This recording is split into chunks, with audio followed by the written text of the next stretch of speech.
Vous savez, les gars, j'ai encore une autre proposition qui est putain d'intelligente pour votre Julius à la con.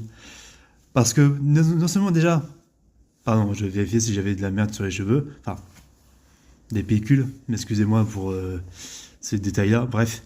En vrai, dans la Julius 6, déjà, reprenez en compte toutes les idées que j'ai proposées pour la Julius 6 en short, hein. Vous occupez pas du reste, hein, puisque, hein, si vous êtes suffisamment talentueux et prétentieux pour faire des films de qualité en respectant les licences de base, bah, prenez en compte ce que j'ai dit, tout simplement, d'accord, voilà.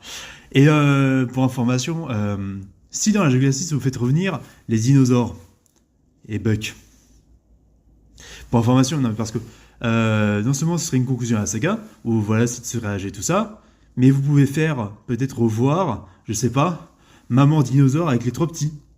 Et les trop petits, seraient devenus des adolescents.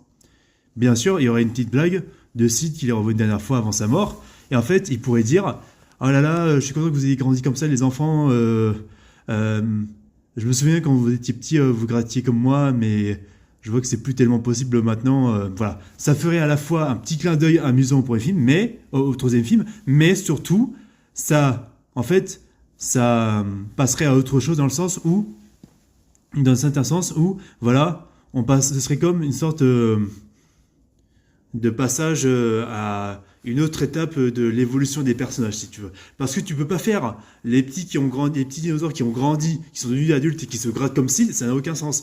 En termes d'imagerie, en termes d'absurde, en fait, ce serait une trahison totale à ce qu'est Maman Dinosaure et l'âge de glace, et l'âge de glace 3 et les dinosaures, parce que, en vrai, les dinosaures, dans l'âge de glace, ce sont des créatures qui se comportent réellement comme des animaux, pas avec des comportements humains, si tu veux, comparé aux mammifères avec Manny et compagnie. Non, non, c'est vrai.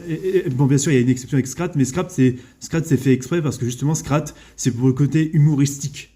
C'est pour le côté absurde et qui amène aux conséquences de chaque événement qui vont faire évoluer les personnages principaux de l'histoire. Mais, attention encore une fois, juste un clin d'œil, une référence, une évocation, mais ne pas du tout déconstruire ça avec de l'absurde qui est abusé. En fait, tout simplement, pour faire la passe du troisième film et passer à autre chose, au lieu de faire du clin d'œil débile, il est tout simplement important de faire en sorte de procéder comme ça parce que ça éviterait justement de casser justement le délire à l'âge de glace et ça éviterait de rendre l'âge de glace caricatural de lui-même. Alors que l'âge de glace, c'est certes comique, mais c'est un aspect vraiment de matière grise, humain profondément quoi. Profondément intelligent avec des belles valeurs à partager. C'est ça en fait.